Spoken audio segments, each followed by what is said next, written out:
What else did we put on our shopping list? Oh, what a mouth-watering smell. Paimon would know the aroma of biryani anywhere. Let's go get some.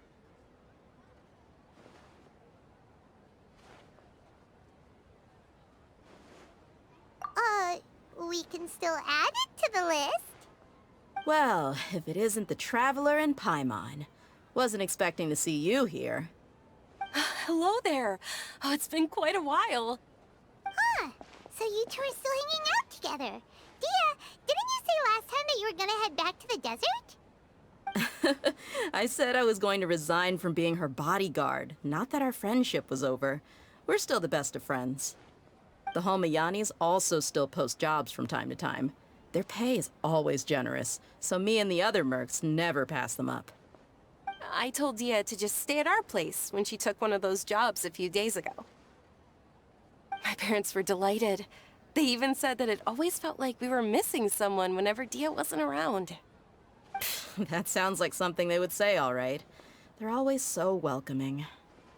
Anyway, the job is already taken care of, so I was gonna head back to the brigade as soon as I finished a little shopping. But the master kept insisting, and I ended up staying for another day. You can stay for as many days as you want, Dia. Father hasn't even gotten around to treating you to his best dishes yet. You know I'm not the kind of person to stay put in one place like that, my lady. Don't worry, though. There'll always be next time. But she said they'll treat you to the best dishes! Paimon can't believe you can still refuse that! But wait. Didn't you say last time that you would take me on a trip to the desert? Why don't you just take me with you today, when you leave? There are so many places I still haven't visited yet. I'm sorry, my lady, but no can do. There's still a few things I need to take care of back at the brigade. Besides, the desert hasn't exactly been the most peaceful place lately. Oh, come on. Not this again. That's also what you said last time and the time before that. I know, I'm sorry. Just give me some more time, and I promise I'll plan the best trip ever for you. All right, fine. To be perfectly honest, it's not that I wanted to go, it's more like... I feel like something is off about you lately. Ever since you first set foot on the estate a few days ago, you've been acting anxious and even paranoid. Have you been delaying our trip because you've run into some kind of trouble? Nah, are you kidding? You're worrying too much. Would you swear on that? Friends shouldn't lie to each other, you know. I wouldn't pry any further if you're willing to swear on what you just said. But if something really is bothering you, then just tell me. You know I'll help you however I can. Oh, looks like Dunyarzad was onto something. You're too perceptive, my lady. Seems I can't hide anything from you. I just thought that nothing good could come out of telling you about the messy happenings of mercenaries. Knowing too much only leads to more trouble. Mercenary life is a dog-eat-dog world where Mora reigns supreme. Everything operates on a completely different set of rules. That doesn't change anything about what I just said, though. We're still friends, and I can only support you if I understand what's bothering you. My lady... You're not gonna stop until you drag it out of me, are ya? All right, I'll share what I know. Let's go somewhere else first. This isn't exactly the best place for a discussion. Okay, let's talk here. Just try not to draw any extra attention. As you may already know, the Eremites have both a lot of mercenaries and a complex organizational structure. Many mercs are no different than me, just going around looking for jobs to earn some mora. My brigade is called the Blazing Beasts. We're not a large group, but every member is loyal and brave. However, not all Eremite brigades are like mine. Some are willing to cross all kinds of lines for the sake of mora. The most notorious is a faction known as Deshret's Relics. Deshret's Relics? Judging from the name, they must really look up to... Yep, you got it. I've heard that you've already crossed paths with Ain al-Akmar. They're one of the groups under the Relic's banner. Oh, you mean the group that tried to sell us the Divine Knowledge Capsule? Yeah, they weren't friendly at all. Deshret's Relics is composed of many smaller brigades like Ain al-Ahmar. The Relic's headquarters issues orders to all brigades under his control. On any other day, I would want nothing to do with them. Unfortunately, though, the brigade that's stirring up trouble now is none other than Dakan al-Ahmar. Dakan? I think it means beard or something. Believe me, it's a really stupid name. I found it insufferable for years. Anyway, the real issue is that Dakan al-Ahmar is led by my father, Kusela. Say what now? I think I'm starting to understand your anxiety now. But what did they do? I won't go into details, my lady, but they've been involved in a lot of violent incidents. We're talking hundreds. Hundreds? Yep. The scenes tend to be quite gruesome, too. They strip the victims of all their valuables before murdering them. Not only have they targeted merchant caravans and ordinary citizens, but other mercenary brigades as well. That's beyond terrible. They won't even spare their own kind. I don't know how Deshret's Relic sees it. All I do know is that Dakan al-Ahmar has become more and more aggressive over the last few years. If I don't do something about them, then even my brigade or the people of Aru village could become their next target. I just wish I knew what's driven him to do this. Yeah. How can your father do such terrible things? I don't know. People change. He's always been pretty pathetic. But at least in the past, there were still a few lines that he wouldn't cross. That's setting the bar pretty low. I mean, if he was even remotely decent, then why would I have to leave the brigade and cut all ties with him? He was loud and foolish, with no real sense of purpose. Instead of doing anything useful, he spent most of his time drinking and chasing after women. Of course, the other brigade members were just like him. Their ruckus would go on night after night. Sounds like a nightmare. What about your mother? Did she ever step in to stop them? Unfortunately, I never knew my mother. I'm sorry, Dia. I didn't know. It's all right, my lady. That's pretty common in mercenary circles. Didn't I mention that my father was chasing after women? I was the result of one of those encounters with some random person. He told me that he wasn't sure who my mother was. And in any case, she never came to see me. He'd say, "You'll be fine as long as you remember to stick with Dad." But even then, he left most of the parenting to the brigade. The one thing I do remember is that he used to tell me stories. But the problem was that he had terrible taste. He only knew a few stories, and even those tended to be pretty stale. They were tales of desert warriors defeating dragons in the forest, or stories of mercenaries rescuing princesses from rebel armies. Sounds like your typical fairy tales. More or less, yeah. They were interesting maybe the first or second time around, but after about 20 repeats, they started to get a little dull. He seemed to think those stories were the best things ever, though. He was so into them that he'd call the whole brigade over and make them perform the whole thing as a play. Even the toys he gave me would all be story props. I'd get helmets, shields, and toy swords. It was only much later when I realized that the shows were more for him than they ever were for me. What an interesting guy.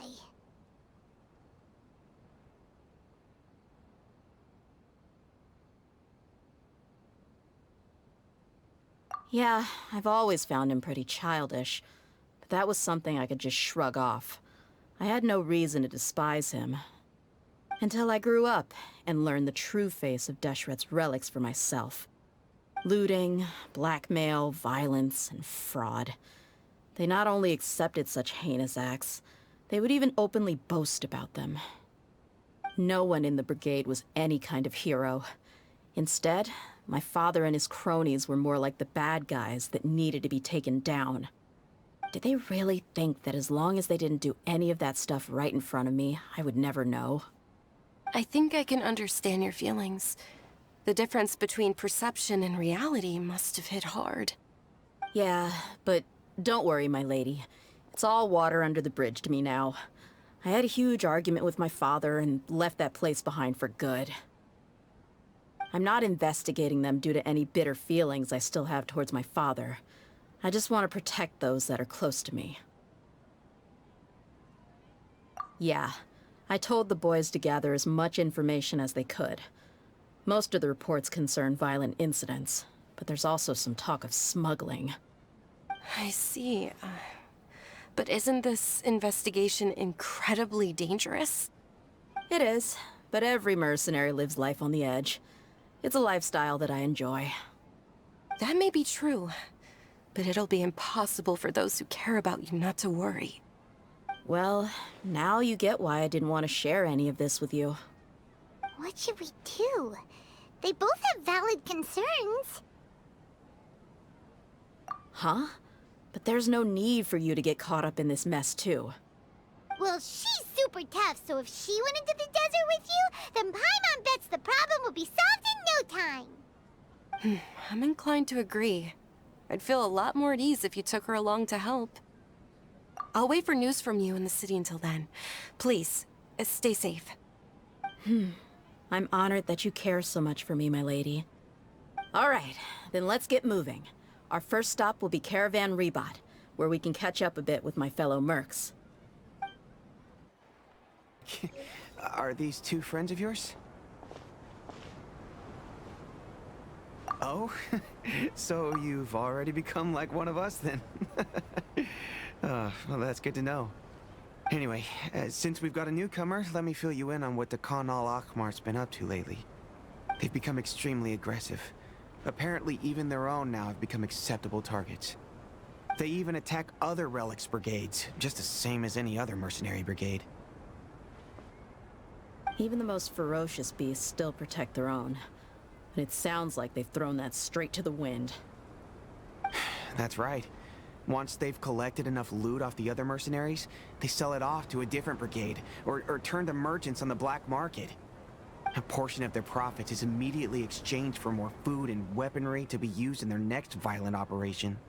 That's terrible. Yeah, and it really makes you wonder why they're so desperate for Mora.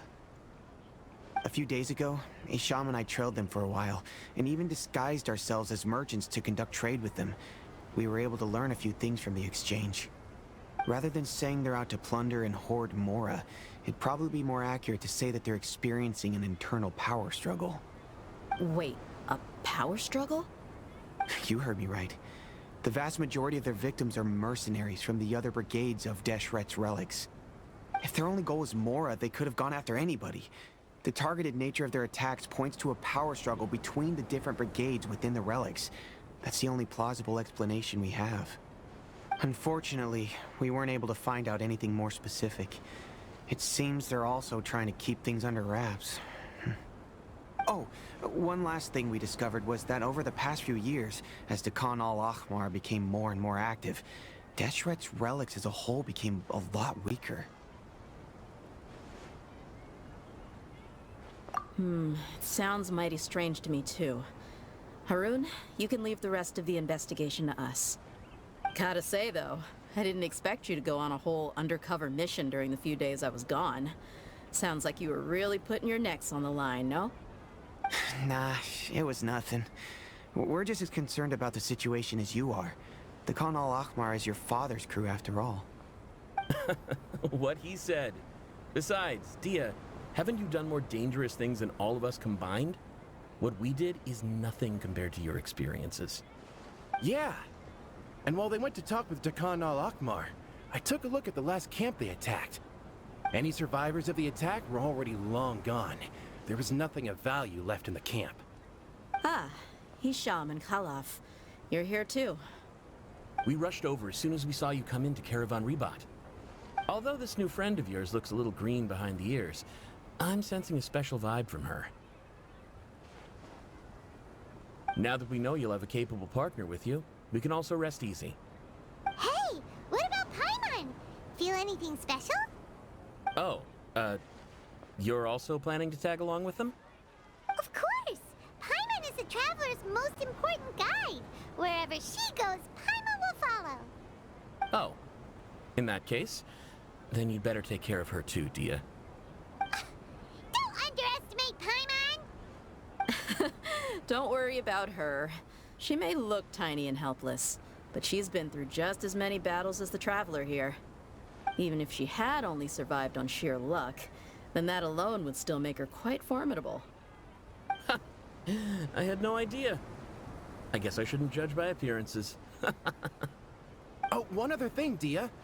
When you're free, why don't you update the deputy about your upcoming schedule? We held another recruitment event a few days ago, but everyone only came to see the Flame Main.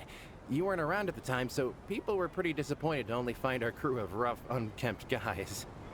The deputy put a lot of effort into the event, but it was basically for nothing. Only a few people chose to stay, and that really got to him.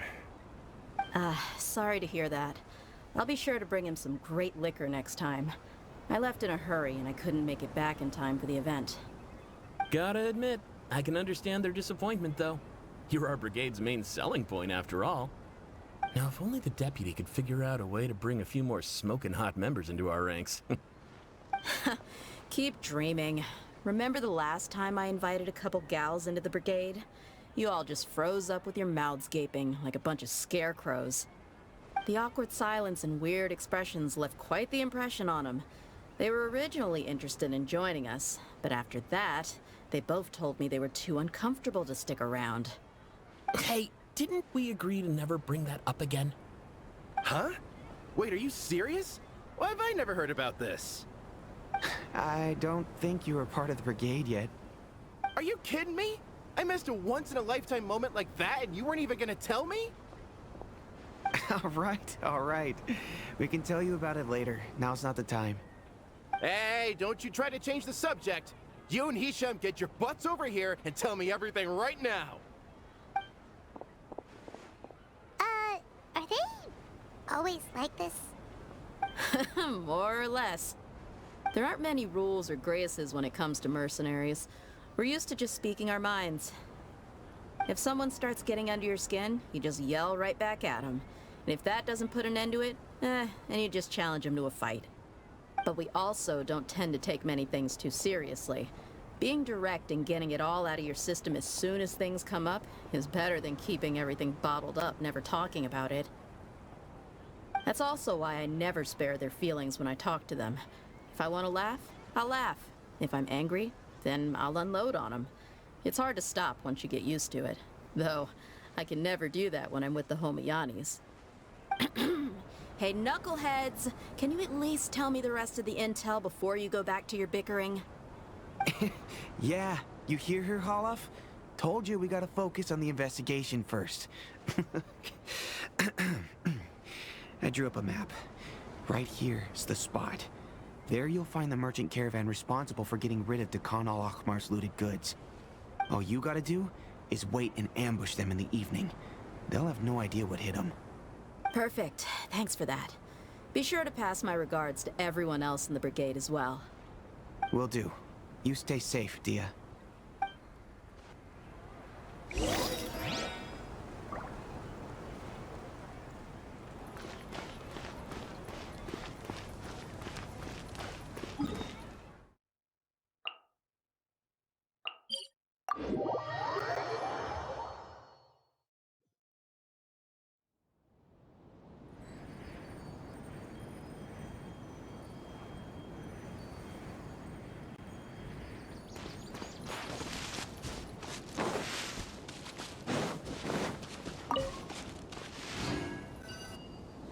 This should be the place. Let's find a spot to hide and bide our time.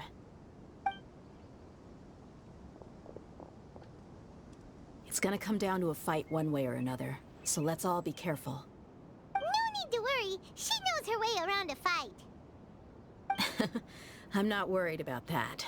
What I meant is that we probably shouldn't go too hard on the enemy. After all, we still need to get information out of them.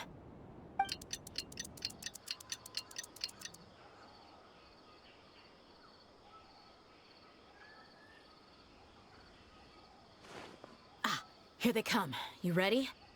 Let's not give them a chance to react and end this quickly.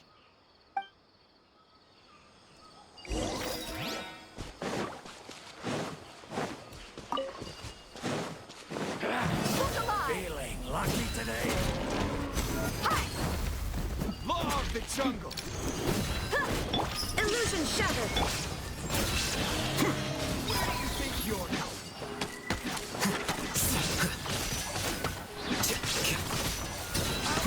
Take my lead.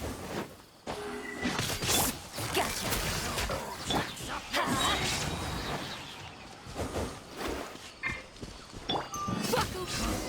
You won this one.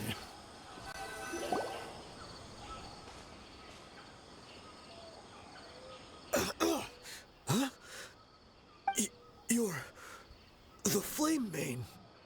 Good. That saves me an introduction. All right, time for a little talk. Are you buddies with Dakana Lakmar now? Tell me, what are they after? You know the code of being a mercenary just like everyone else.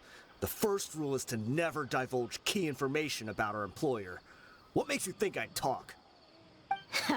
That might have worked on an amateur, but I know you're just looking to protect your reputation. Think about it, though. What's your reputation worth if you won't have the other tools you need to succeed in this line of work? Tools like, I don't know, your limbs or eyes?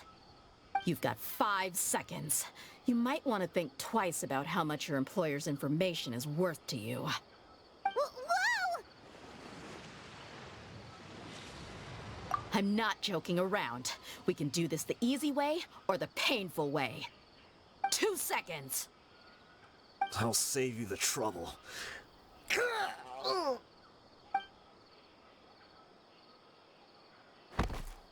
Huh? Are you crazy? He tried to bite off his own tongue. Quick, search the area for any first aid supplies. I definitely didn't expect him to go that far. Thankfully, the wound wasn't too deep, and he just passed out from the pain. But why would he be so extreme? I just wanted to test his mettle. You can get a lot of mercenaries to talk just by threatening them. I didn't expect him to be willing to go through so much pain just to deny us some intel. Well, he's out cold for now. We could wait for him to wake up, but maybe it's not a good idea to interrogate him any further. What should we do? Yeah, don't worry about it. It'll be a waste of time to interrogate him again after that. He might just hurt himself again if we start asking. There are lots of goods around here. Let's search the area. Maybe we'll be able to find something. I'm really sorry.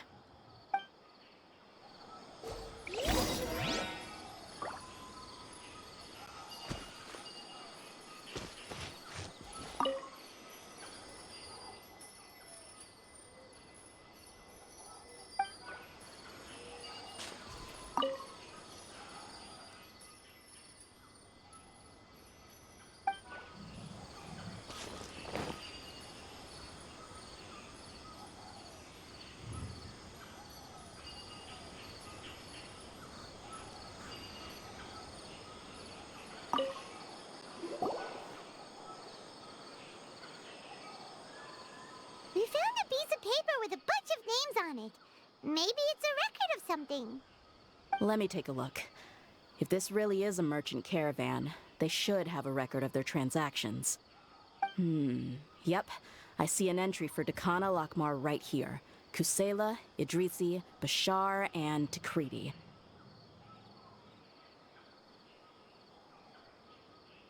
All familiar names.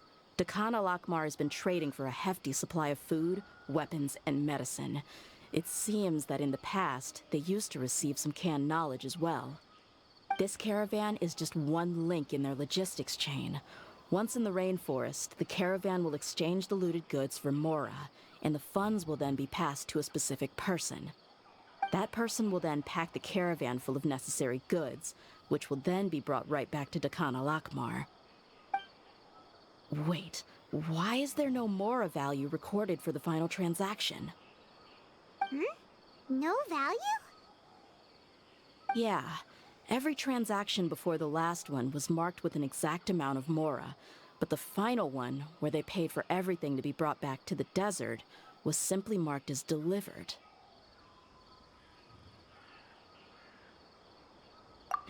Perhaps. But they couldn't have known how much they would make off selling the loot. Do they not care about profit margins at all? Anyway, the next part's the records of the goods themselves. There are a lot of entries. Everything was probably sourced from the rainforest. Huh? What's wrong? Shazamon Homayani? Homayani? You mean Dunyarzad's family? Could it just be another family with the same last name? I'd be surprised to find someone with the exact same first and last name. Shazamon Homayani is Dunyarzad's father, and the head of the Homayani family. Just what the heck is going on here? I'm sorry, you're right. I'll consider what we found and not jump to conclusions just yet. But what this piece of paper confirms is that the Homayani family has been providing goods to Dakana Lakmar.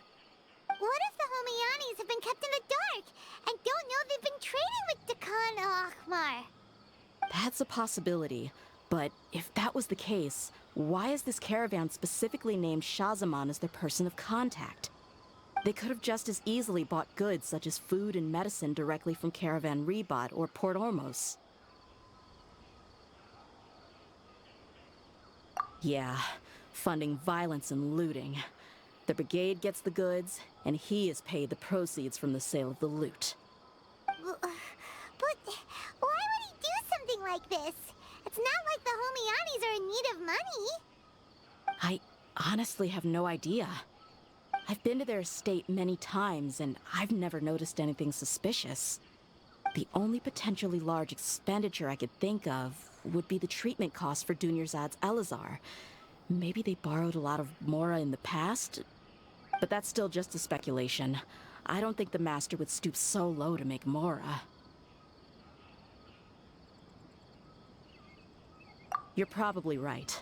I know my lady's personality, and she wouldn't deliberately keep something like this from us. But what should we do now? All we found is just another mystery.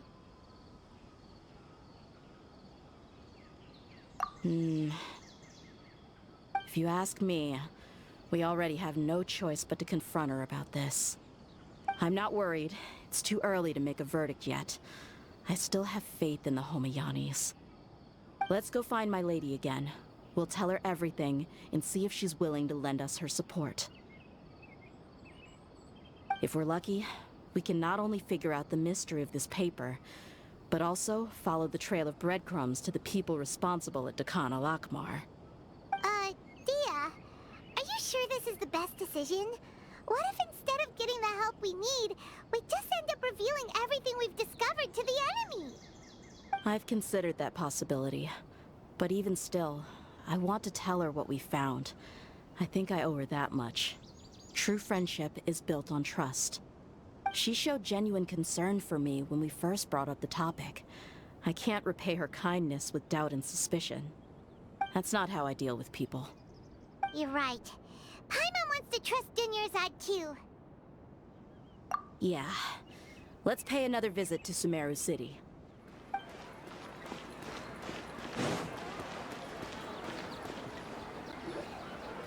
We're back, my lady.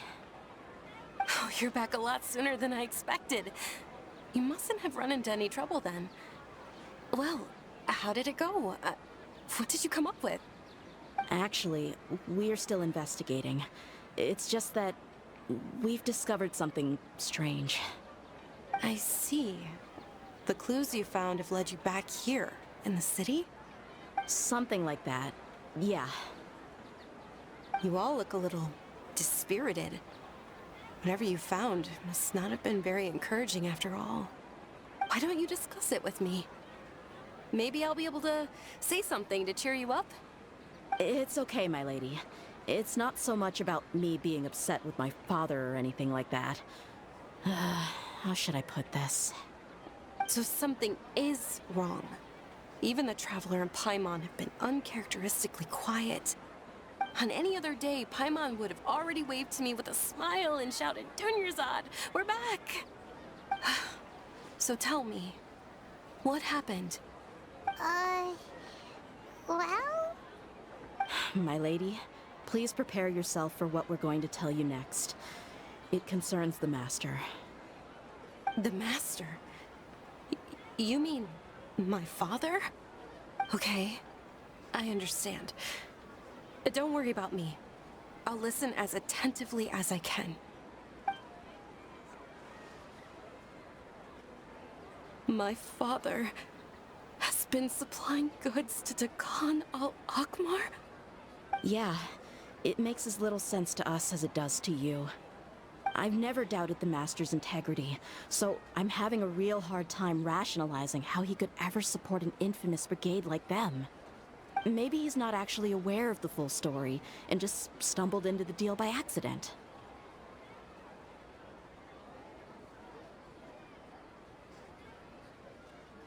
I can't help but agree with the Traveler.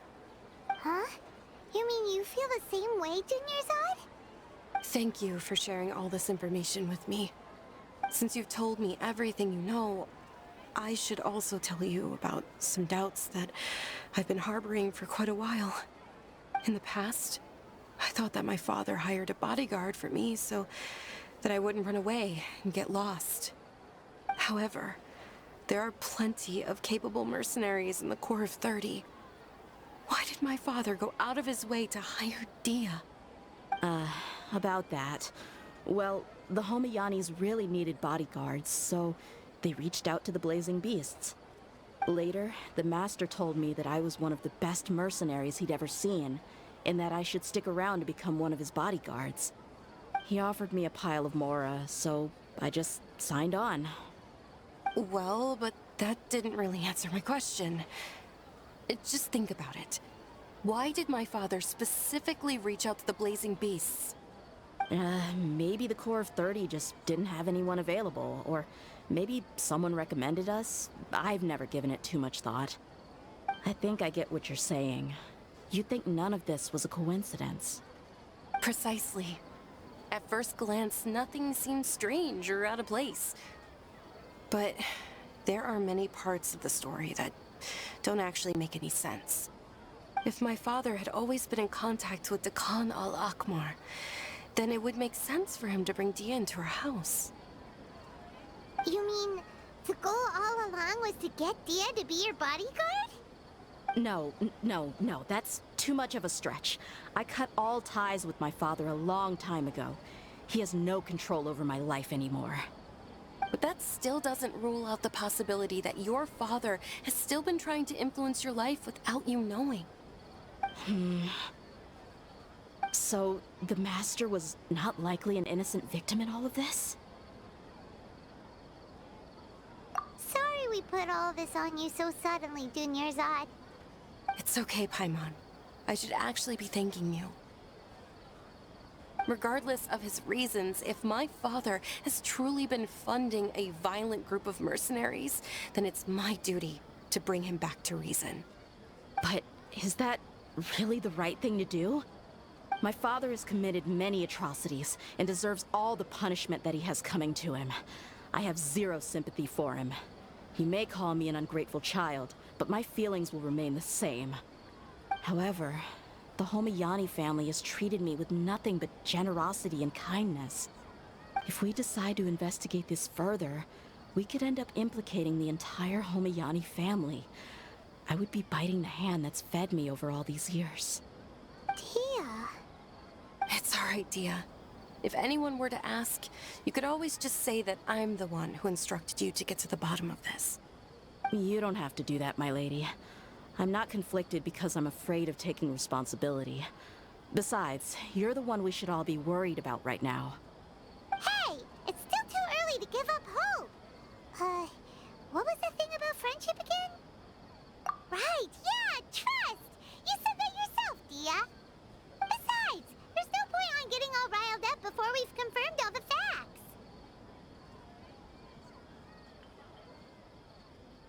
Thank you, everyone. That makes a lot of sense. I guess I should always remember the trust that I've placed in people. In which case, my lady, could you ask the Master to come out and have a chat with us? Sure thing. I also hope he'll be able to give us a logical explanation. Let's meet at the usual place then. Usual place? Ah, right.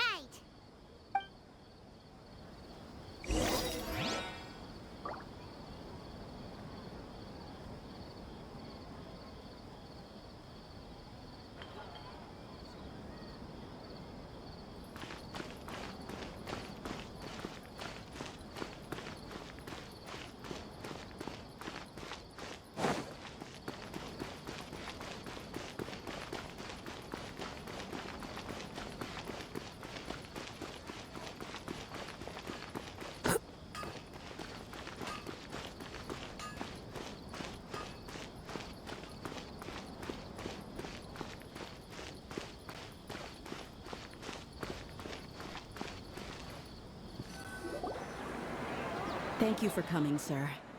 Please allow me to introduce these two. This is the Traveler, and next to her is her travel companion, Paimon. Ah, yes. My daughter has mentioned them from time to time. It's a privilege to finally meet them in person. But we may skip all the pleasantries for now. What is the important matter you wish to discuss with me today? Well, we wanted to bring this transaction record to your attention. There's something on this record that we're all pretty curious about. So, that's what you found? Huh. Seems like I can't keep everything from you much longer. If you wouldn't mind, we'd like an explanation. Well, it's a long and difficult story. And to be perfectly honest, I'm not sure if I'm doing the right thing. What I do know, though, dear, is that the truth will bring you no solace. If anything, it will likely cause you a great amount of anguish. Wait, me? Yes, I understand perfectly why you came to see me. And I am touched by your collective commitment to do the right thing. But knowledge always comes at a price. And sometimes, as they say, ignorance is bliss. Your father, Kusela, and I both believed that. Of course, you have the right to seek and learn the truth, but I must warn you. The facts of this matter may reduce everything you've built for yourself into sand, blowing in the wind. If you must proceed, then Kusela's heartfelt efforts will also fade into the wind like a fleeting mirage. His heartfelt efforts? I'm sorry, sir, but I'm not sure I follow. I've made it this far in life without a single drop of my father's support. I have my own ideals and ways of looking at the world, as well as people and causes that I've chosen to cherish and fight for. None of these things have anything to do with him. I came here today to support you as the head of the Homayani family. No warning will change my stance on that. I understand. Then let me tell you a little story. Our family once needed to take a trip to the desert when Dunyazad was just a baby. Along the way, we were attacked by bandits. They had superior numbers and quickly overpowered our bodyguards. When all seemed lost, a group of passerby Eremites lent us their support. Those Eremites were Kusela's brigade, Dekan al-Ahmar. Kusela's men told me that the attackers were Eremite mercenaries, just like themselves. I was shocked. Why would Dekan al-Ahmar go so far to save us and not spare the fellow Eremites?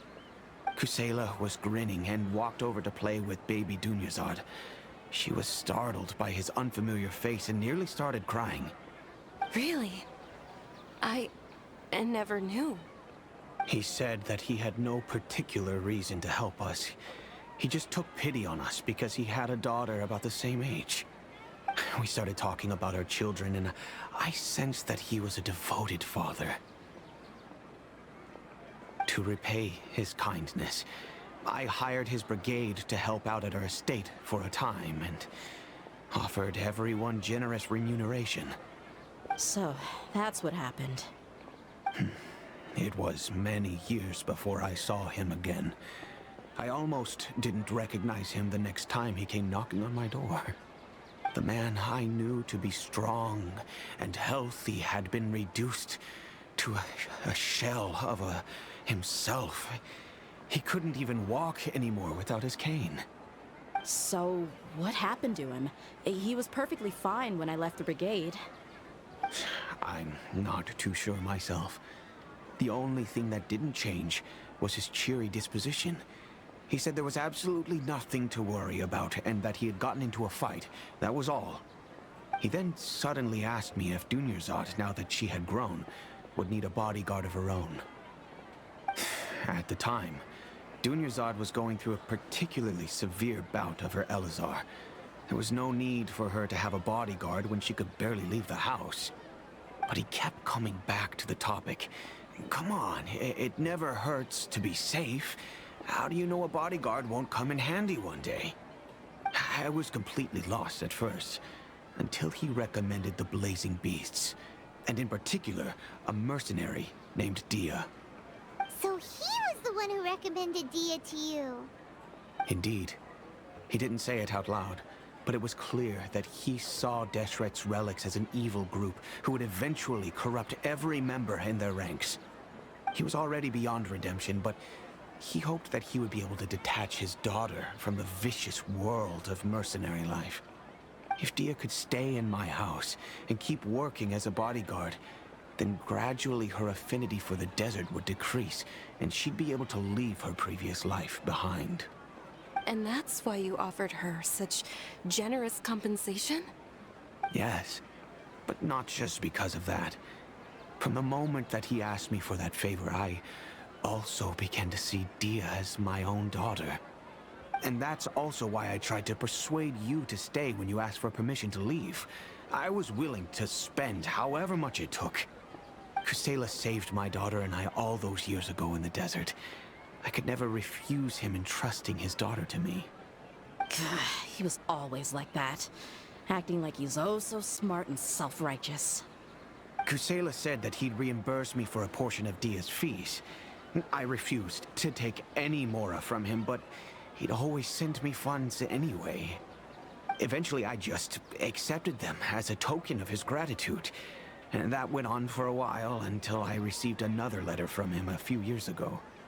The letter contained a request to help him buy food, weapons, medicine, and even explosive materials. Wait! Isn't that around the time that Dakan al-Ahmar started becoming more aggressive? That's right. When I started to hear some nasty rumors, I became wary. I wanted to meet him face to face to discuss things. But by then, he was no longer receptive to my requests to talk. If I had to guess, it's probably because he doesn't want to put Dia at risk. That thought occurred to me as well. I figured that he probably came to me for help because he had nobody else to turn to. After some deliberation, I decided to send him some food and medicine. I turned down all his requests for explosives and weaponry. I am aware that even such a reduced gesture of support could lead to others coming to harm, but I could not simply reject his plea for help. In the end, it probably was the wrong decision. I plugged my ears to the rumors and just chose a solution that made me feel least guilty about myself. If you can, please tell me where he is now. None of the things he's doing right now make any sense if he's just trying to keep me from getting tangled up in his world. If all he wants to do is steer clear of me, then maybe he shouldn't have brought me into this world in the first place. Oh no. Dia, please don't feel that way. I'm just angry because I can't wrap my head around any of his actions. I don't know. I really don't know. I don't think I can do it. But I guess you do have a point. We haven't uncovered the whole truth yet. We still need to figure out his exact actions and reasoning for these last few years. I'll do my best to help. Of course, anything between the two of you would need to be resolved between you and him alone. I don't know Kusela's exact whereabouts. Outside of supplying his brigade with some goods, I tried my best to avoid getting involved any further with him. However, there's a man on the list named Jawed. He used to be a mercenary in the desert and is now a member of the Corps of 30. He's responsible for supplying weapons and liaising with the Dakan al-Akhmar's merchant caravan. I think he should know Kusela's whereabouts. I've heard that he likes to have a few drinks alone and enjoy the cool wind at night outside the tavern. Maybe you'll be able to find him there. Understood. Thank you, sir. Then I guess this is bye for now, unless... I'll stay and be with my father here. To be honest, I'm still a little dazed and haven't finished processing everything quite yet. My father has indeed done something wrong, but if I think about it, I'm also not sure if there was a right way to handle this problem. I feel like our only course of action is to turn everything we know over to the Corps of 30 and let them render judgment. Yes. I am prepared to accept whatever verdict they choose. It's time to face my mistakes. Huh? Who are you guys? I know what you've been up to. Smuggling weapons to violent brigades in the desert while working for the Corps? Pretty bold, if you ask me. Shh! Keep your voice down. How do you know all that? Come with me. We should take this elsewhere. I'll be happy to talk things over once we're somewhere private.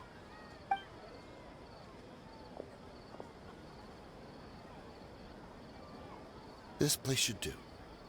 All right. Back to my question. How did you all know about me? Don't worry about that for now. You know what kind of punishment you'll face once we report you to the Corps, I assume. Wait. There's no need to jump the gun. Let's talk this out. What are your terms?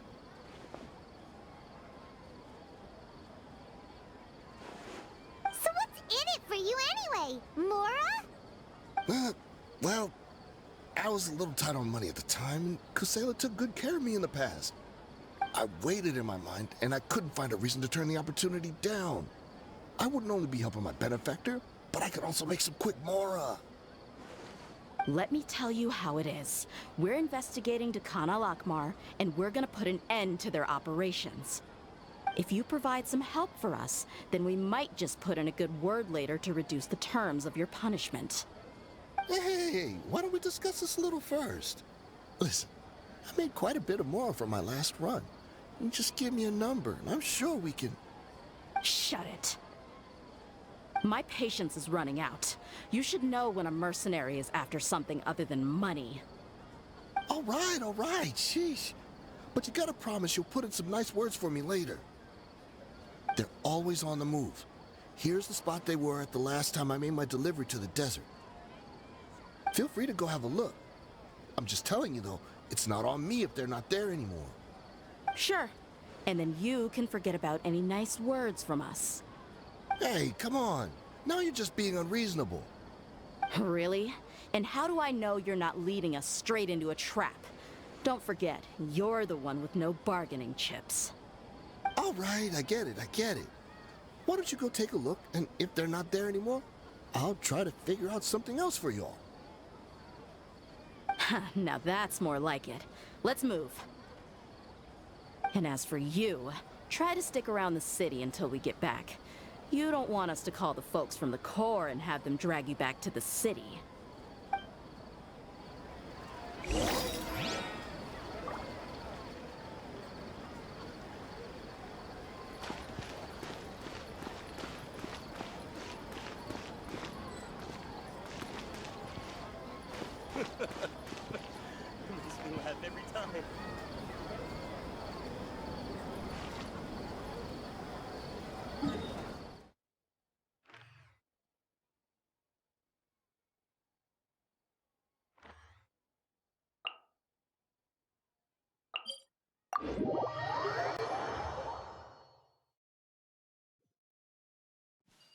Curses.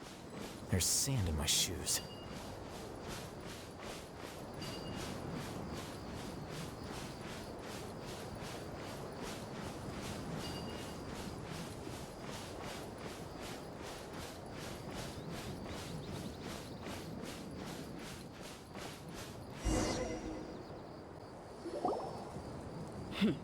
Seems like we're in luck.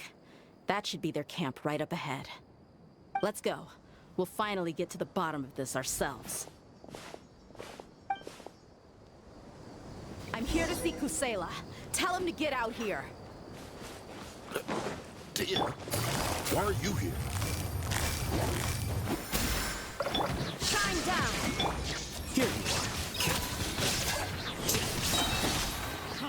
are. How bold.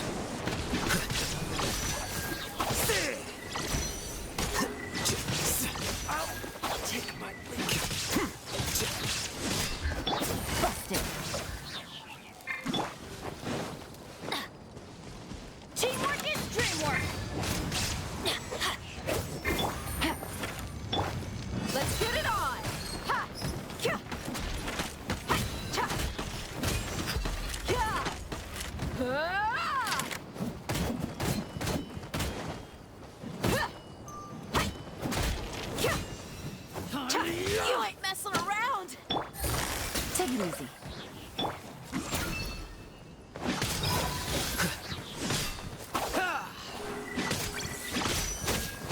Haven't you all done enough? Oh, so are you also here to stop us? Stay out of this. It's got nothing to do with you.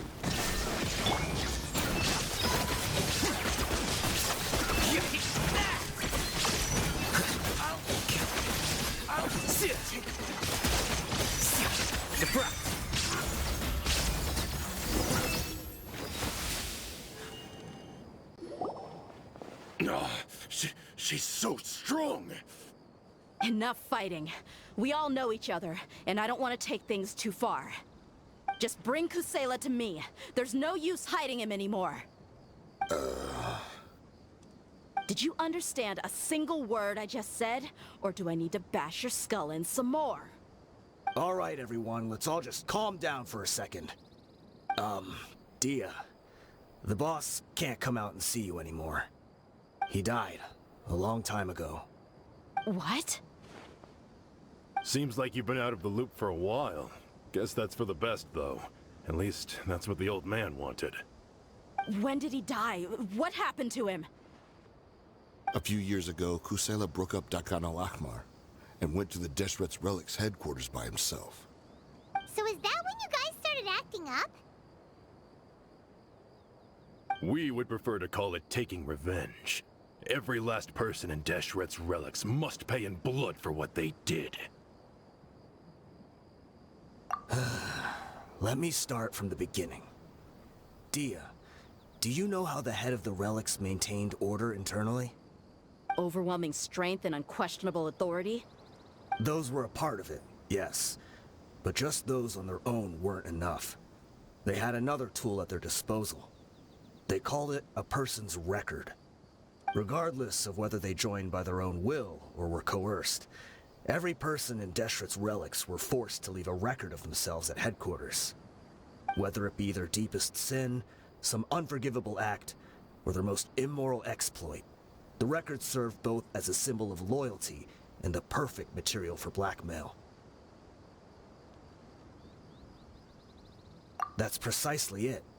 Every one of us have a record. Me, Bashar, Tikriti, and all the boys who grew up with Dia and ended up joining our ranks. But you, Dia, you were never asked to provide a record, were you? I never even knew this was a requirement. You were probably the only person in all of Deshret's Relics who didn't know about it. Ever since you were born, Boss had been trying to shield you from this organization's sinister rules. Not only that, but he also banned all of us from committing any nefarious acts. He said he'd take care of the dues we had to pay regularly to headquarters. But in the end, he was just an ordinary person. What could he do? He was forced to go to headquarters again and again to account for missed dues and incomplete records. He'd come up with all kinds of excuses and get beaten up as a result. We all knew he was doing that for you. He wanted to get you out of this world, no matter what it took. And that's why he became a shell of himself and couldn't walk without a cane. Wait, but that doesn't make any sense. I didn't know about any of this, and I'd never seen him get injured or beaten. Because you were too young at the time. How would you ever tell between wounds from a beating and wounds from battle? When you left home after that final argument with him, he seemed to age by a decade overnight. Even his hair went gray. So, even the blazing beasts were... Yep. It was all his doing. Had he not arranged them to come to you, you probably would have been reduced to a pulp before you ever left the desert. A few years ago, Boss said he needed to make another trip to headquarters. He was already pretty weak then, and we all assumed he was going to get beaten again. I suggested that he hand the role of leadership over to me, but he said there was no longer any need, since the Khan al-Ahmar would soon be no more. His words made no sense to me, but that night, we heard that a massive fire tore through headquarters and razed everyone's records to ash. Everyone gained their freedom that night. Many members fled, not just from our ranks, but from the other brigades as well. But how could we leave with a clear conscience? All of us who knew exactly what had happened. The boss can't have just died for nothing. Those heartless jerks at headquarters took him from us. From that point on, the sole purpose of the Khan al-Ahmar became revenge. The big fire that Boss started was quite a blow to headquarters strength. It's given us the opportunity to launch our attack. Even though we're outnumbered, we vowed to see our revenge through to the very end.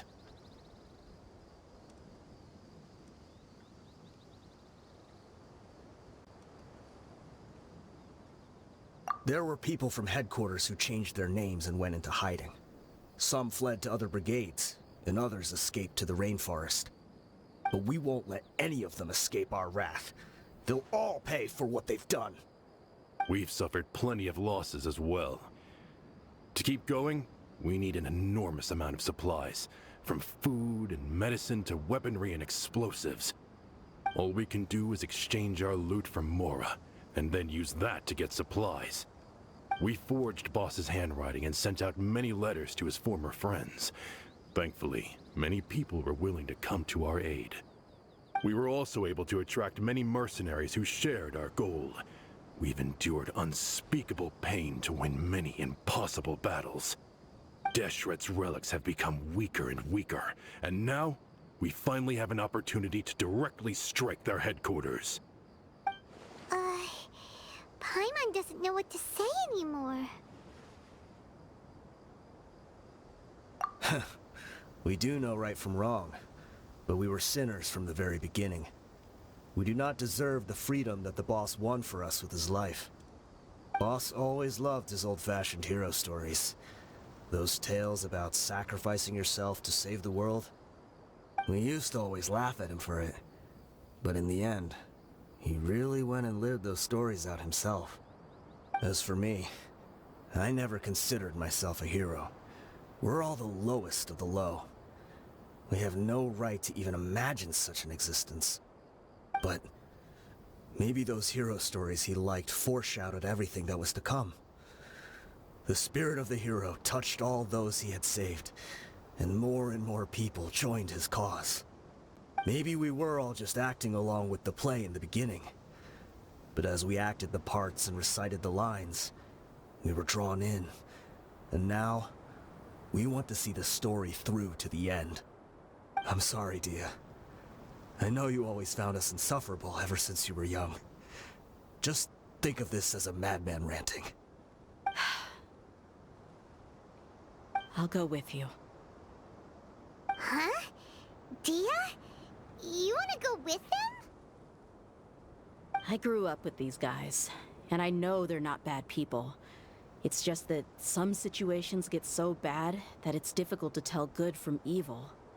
All I know is that Deshret's relics must be destroyed.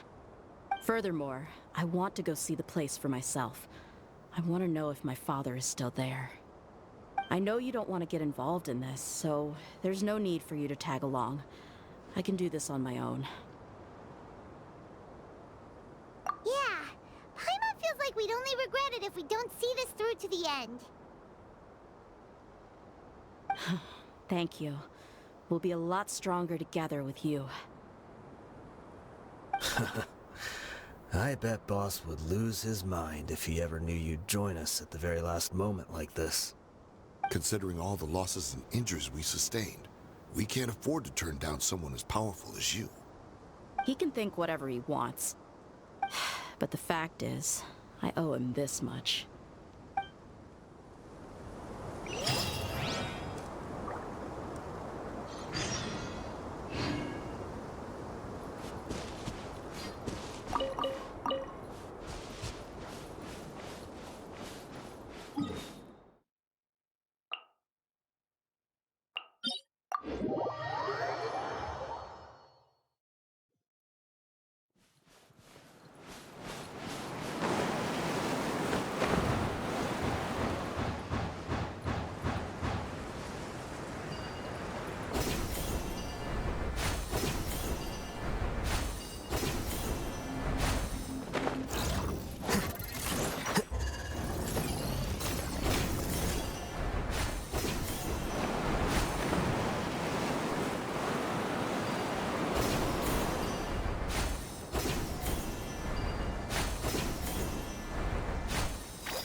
Is this the entrance?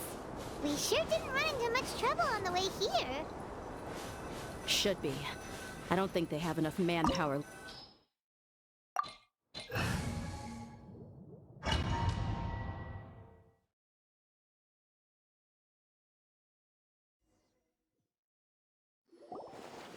Wow.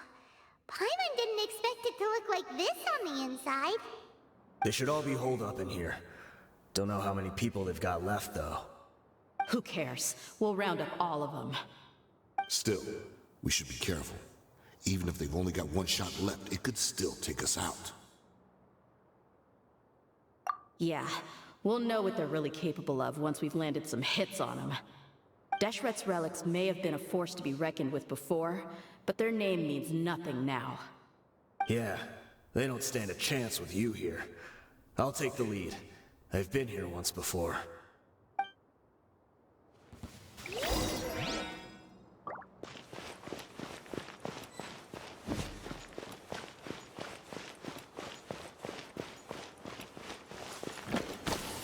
You are not welcome here.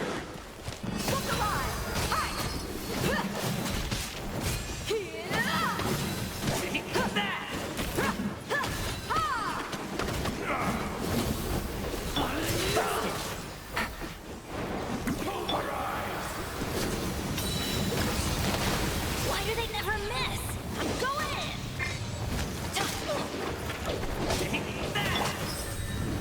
Let's get it on! Shine down!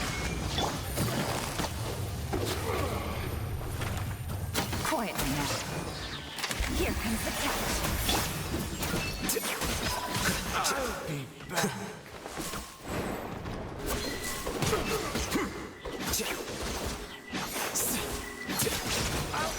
Take my following orders. A new punch. Let's light it up! Illusion shattered! Everybody stand back! You asked for it!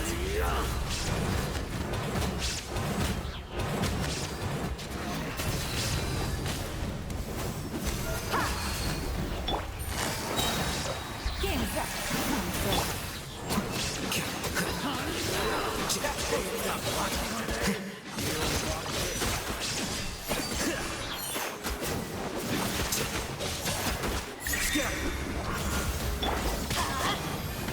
Teamwork is dreamwork! You're dead meat! Rips up your sleeve. I'm gonna get this one.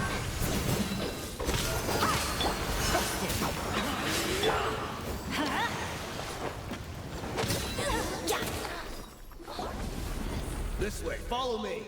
We're almost there. Wait!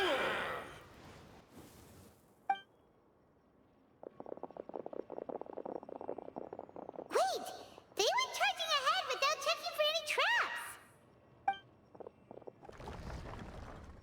Hey, you guys okay? It's Seems like we just got trapped in here. Don't think we triggered anything else. Watch out, the enemy's coming from ahead. Well, now that things have come to this, seems we'll have to fight our way through. Don't worry about us. We knew something like this could happen. Go and take a look around. There could still be another way through. Let's go! We can't let the boss down! Let's check if there's another way. The sooner we can make it through to help them, the better. Let's see. I think I see a way through over there, but it's being blocked by something. Let's try our luck with that mechanism. Okay, let's go!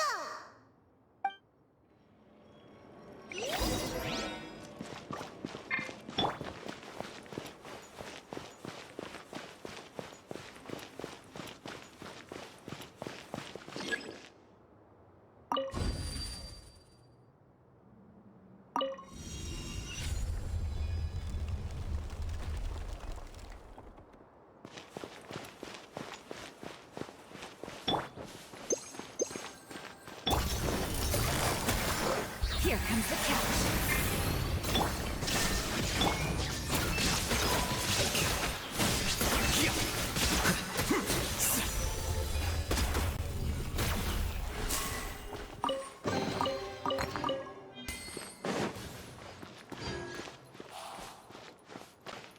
Another mechanism like the one before, but this one's being blocked off in the middle. We just need to adjust it a little.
Process of elimination.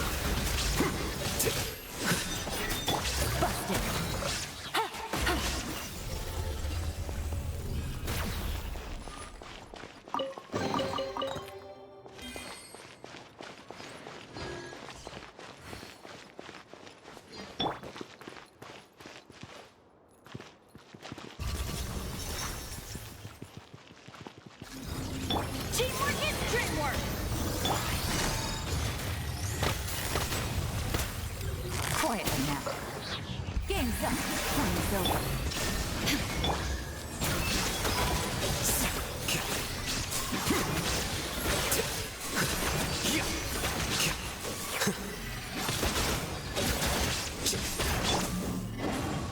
Adventure time! Shine down! Now you shall perish!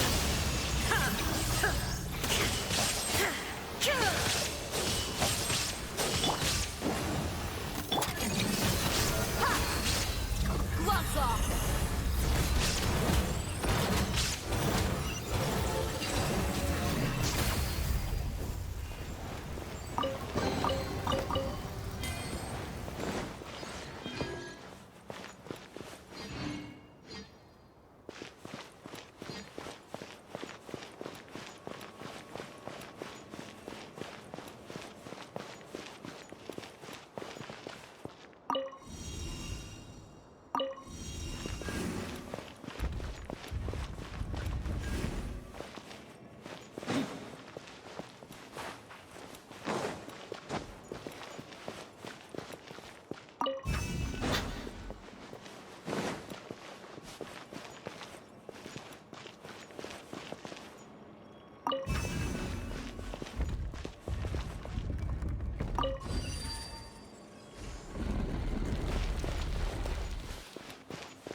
I wasn't expecting anyone to make it through from the other side.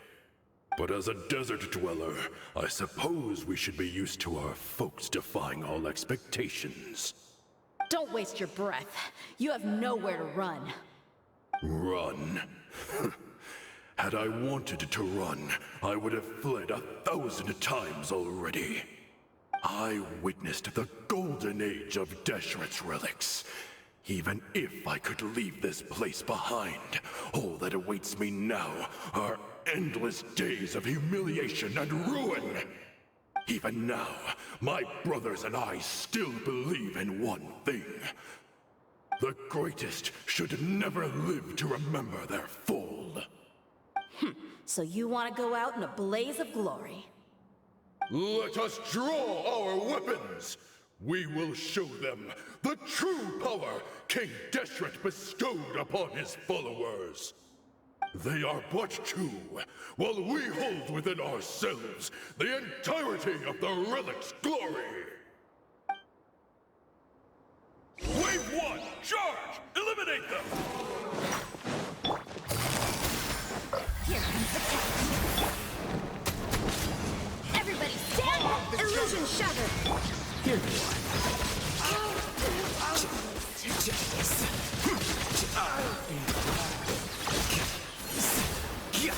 Don't think that you've won. We're just getting started.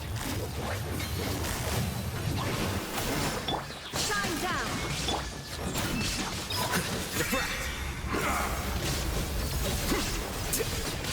Is that all you've got?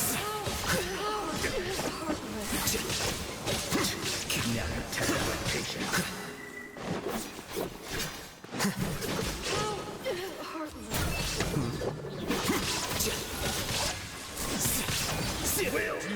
King Deshret will not abandon any one of his followers.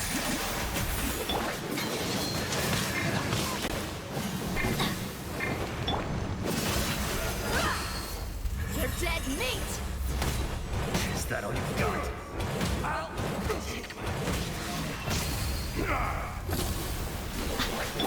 Quietly now. There is no escape! Inazuma shines eternal!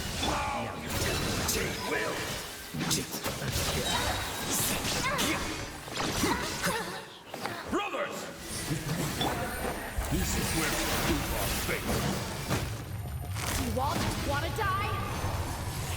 None of us plan to leave this place alive!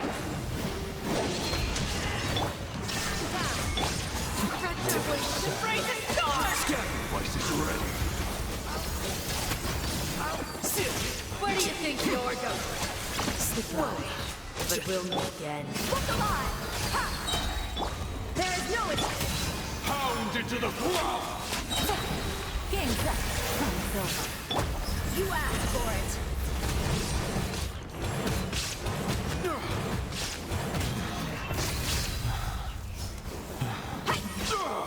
The golden slumber. The commander has finally fallen. But they're still coming at us! This place is like a gladiator's ring. They just keep coming no matter how many we beat! Yes, keep fighting! There's no need to fear, and no need to back down! This is our last stand! When the next wave comes, try to draw away their attacks. I'm going to see if I can take out that high platform.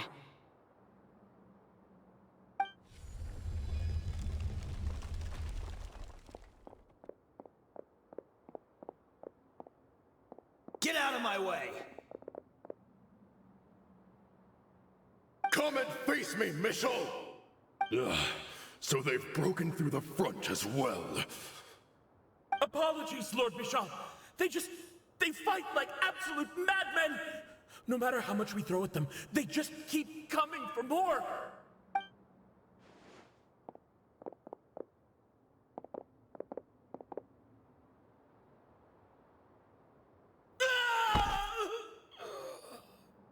So, it would seem like this is the end. Time to pay for everything you've done, Mitchell. You think I would give you that opportunity? I will be buried in the sand alongside all the rest of our fading glory.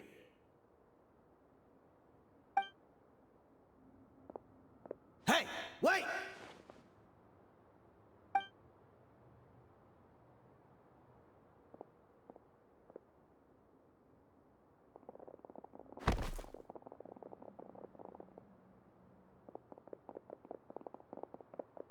We were too late. It's over. There's no more need to fight. But if you're still going to cling on to your so-called mercenary's pride, then I'll give you all a good beating as well.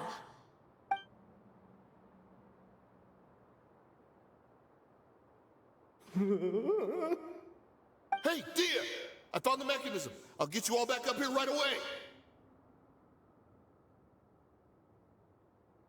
Let's go.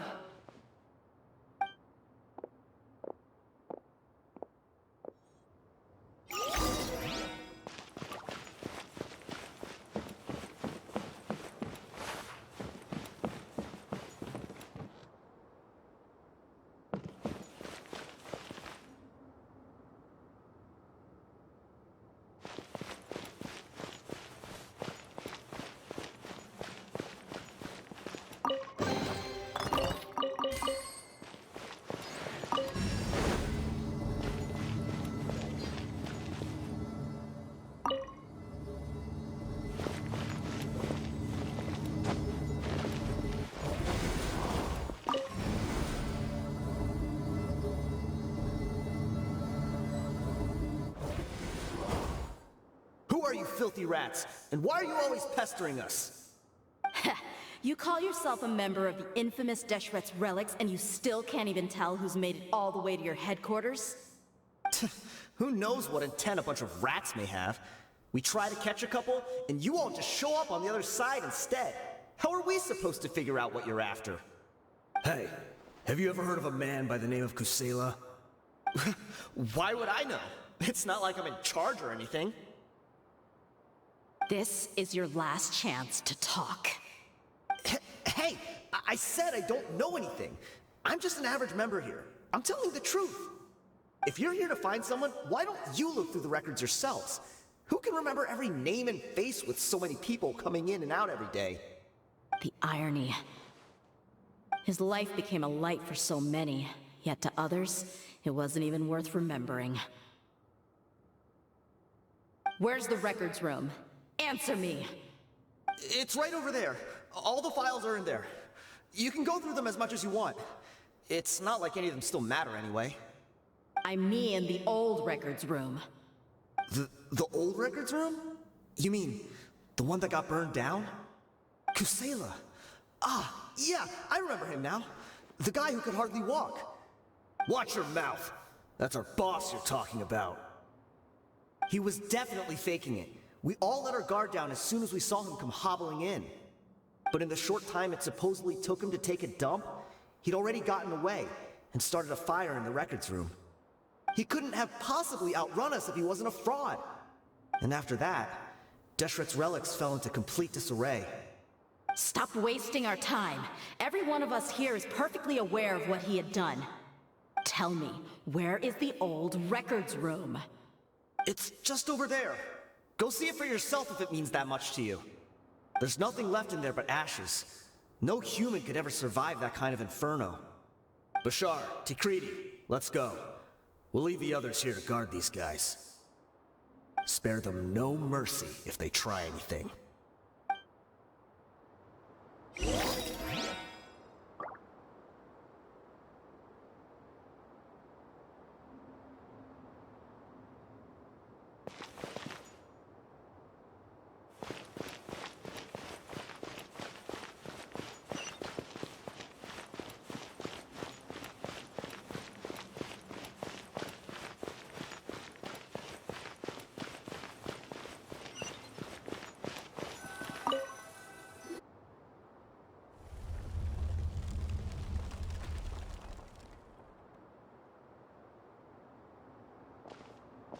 So, this was his final destination. How did he do it? Getting past all the guards with a limp and sneaking in here to start a fire? If he was nimble enough to do that, then he must have been able to get out of here after starting the fire, right? Tia. I'm sorry. I know it's just wishful thinking.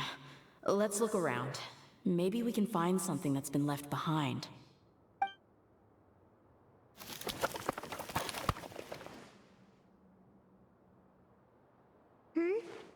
Is this a cane? It must be the one that Dia's father used.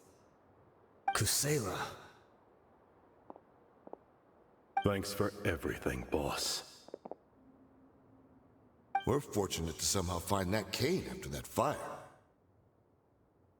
Let's split up and look around some more.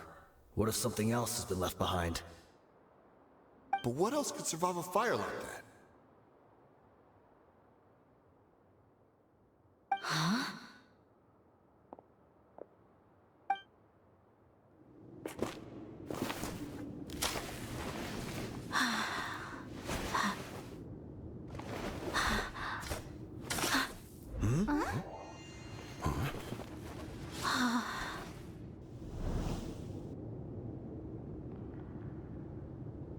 Thought so.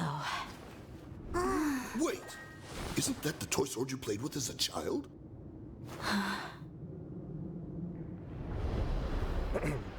The dragon is no more, for Princess Dia has slain it. Its head now hangs above the city gates. Her bravery has brought eternal peace and prosperity to us all. Dia, come on. This is the most important line. You can do it. But Dia, you defeated the dragon. Everyone's waiting for your speech. Still too shy, huh? All right, I'll do it. I hereby proclaim our victory. Evil shall plague us no more.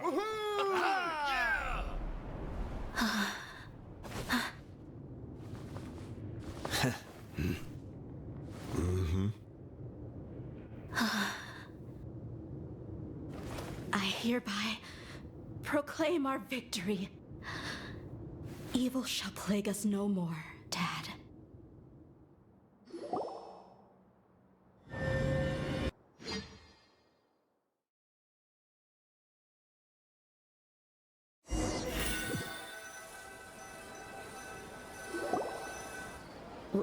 What's this? Don't you remember? You asked Paimon what she would do if she were to wake up tomorrow with loads of money. And Paimon said that she would get boatloads of tasty snacks. You looked super confused at the time, but said it was an adorable thing to say. These opportunities don't come by often. So today, Paimon's gonna treat you to a special crash course on Paimon's life philosophy.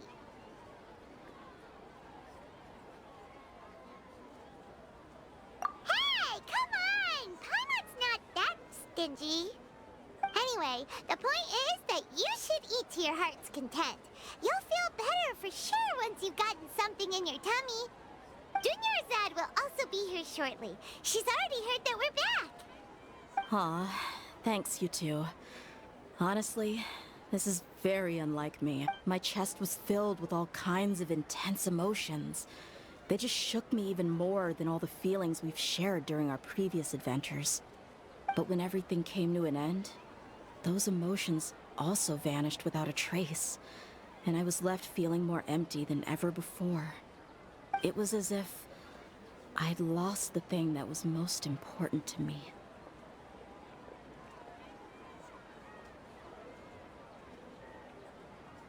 Yeah, you're right. To many mercenaries, Mora is the most important thing in the world. But perhaps to us, it's the most worthless thing of all. Idrisi and the others all used to say that they would quit if there was no Mora to be had. But when it came to avenging my father, there was no Mora to be made anywhere. My reality shattered when I found out that the father who always told me hero stories was in fact a bad guy. But look at me now. Am I any different? Despite all my promises about never forgiving him and never trying to understand him, I still went to such lengths to find out the truth. and nearly even shed tears for his sake. We're hypocrites. All of us. Yeah, you're right. It's just a pity that we often only recognize our true feelings after it's already too late. You're back! Are all of you all right? Ah, there she is. Yeah. Many people from the Corps of 30 came over, and I just wrapped up everything with my dad. All I can do now is wait for their verdict. Huh? Dia, you're looking quite down again. Paimon will explain. A lot happened while we were gone.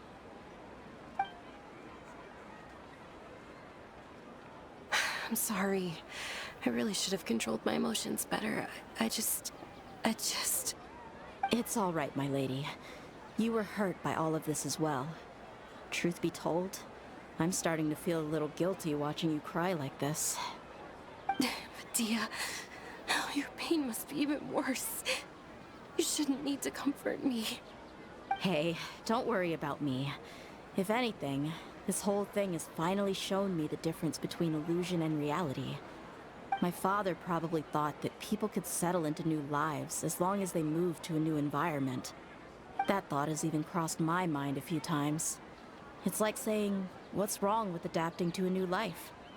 However, there was always something deep within my mind that refused to accept it. This impulse brought me great turmoil, and even made me feel ashamed for turning my back on your father's kindness. But now that I consider it again, it all makes sense. The desert sands are a part of who I am, and I will never be able to lead a peaceful existence.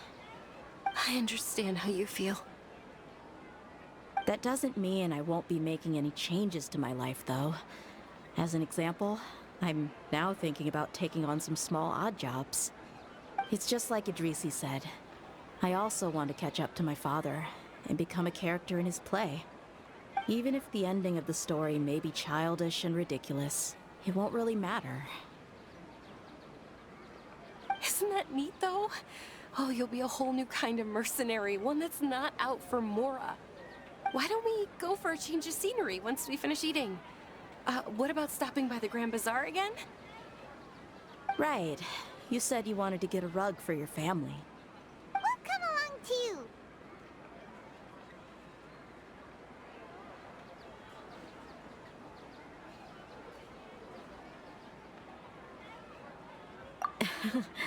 I can't thank you enough for taking care of me this entire time.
This rug here is quite something.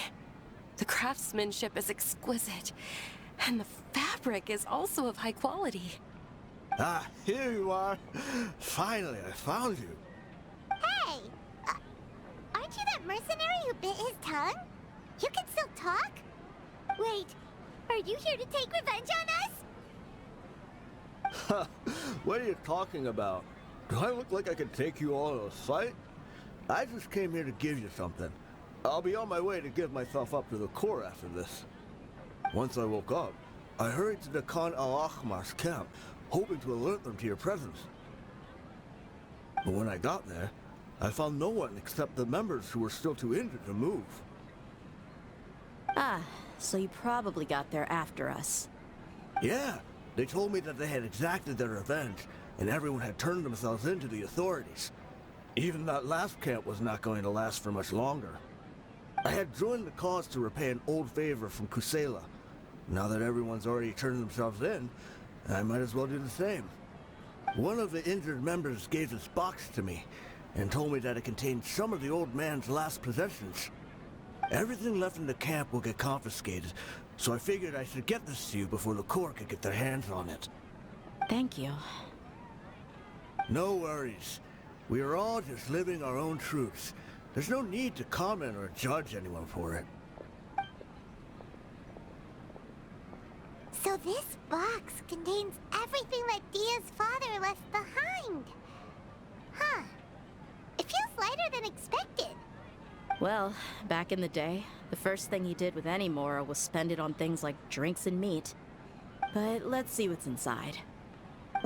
What's this? It's just a bunch of junk. Ugh, it kinda stinks. Perhaps it's just been left unopened for too long. A handwritten copy of a storybook.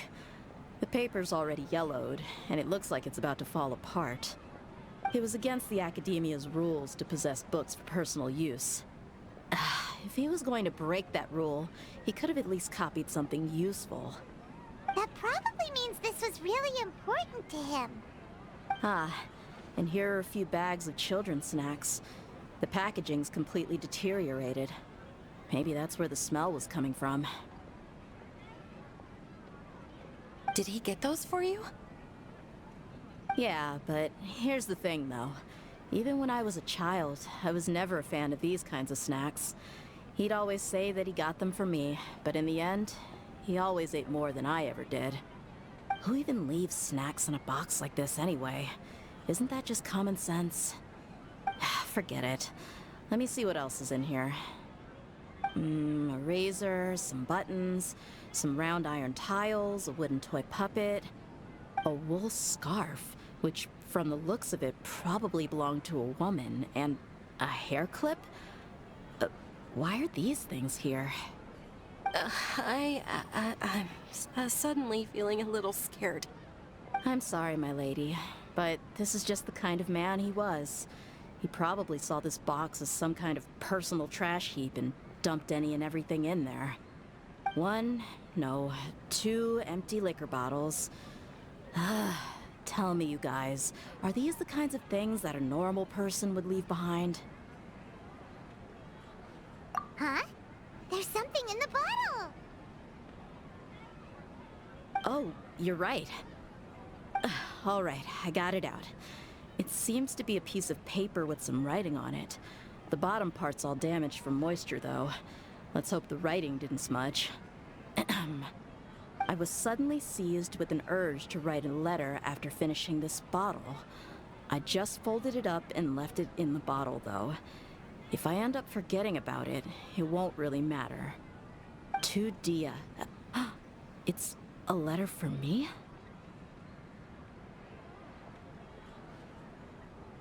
It's all right. I'll just read it out. If he went to the trouble of writing a letter, there must have been some important things that he wanted to say. Or at least record down. My condition's becoming worse and worse. Can't even walk without a cane anymore, much less go out and have fun. Guess I don't have many days left. If you're reading this letter, then I suppose I'm already long gone. You were adorable as a baby. Everyone loved you. And regardless of whether you were crying or laughing, everyone enjoyed having you in the group. But once you grew a bit older, you were no longer nearly as happy or cute. It's probably Idrisi's fault. He was never up to any good. Can you believe this guy? He can point the finger at himself. Anyway, back to the point. To summarize, I'm writing this so you would know not to feel sad for me, even if you end up finding out the truth. The reason being that I was never your father to begin with. Wait, what? Surely, he must be joking, right? I don't know. I was quite formidable when I was young, and 100 times cooler than some so-called flame main. Really felt like the whole world was under my feet. With just a teeny tiny bit of effort, I felt I could rule over the entire desert. But as fate would have it, I went out into the desert for a drink one day and discovered a baby in the sands. It was you. You were just lying there, small and helpless. You were so tiny that if the wind blew for just a little while longer, you would have been buried forever. But your cries were so loud they made my head hurt. Now that I think of it, you really were a bundle of energy. Sounds like he's serious. I told Idrisi and the others that I had slipped up with a woman while out and about. None of them even doubted me. I'm sorry that I had to lie to them for so long, but I really had no other choice. I was their most esteemed leader, after all. It's not like I could just tell them that I suddenly wanted to play at being a father. At this rate, I'll puke up all the liquor I just drank from this bottle. Anyway, Dia, you possess the kind of freedom and kindness that we could only dream of. As far as how you should live your life, that'll be up to you to decide. That's the end of the letter. In the end, he was still thinking of me as a little child.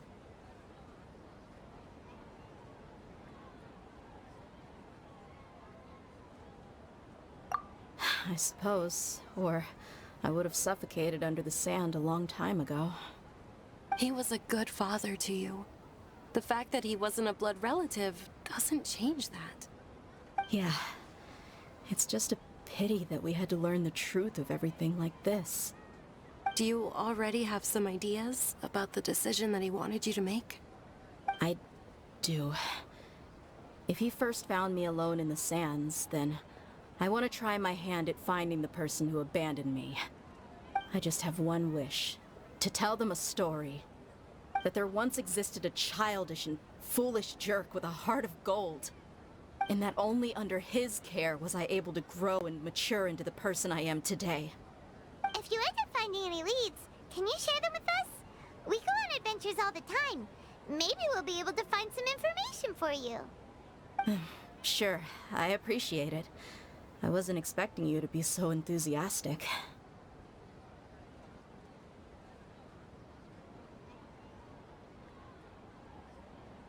I'll help too. Thank you. All of you. Thank you so much. My life has certainly had its twists and turns, but I've always considered myself lucky. Because no matter where I've gone, I've always been surrounded by incredible kindness.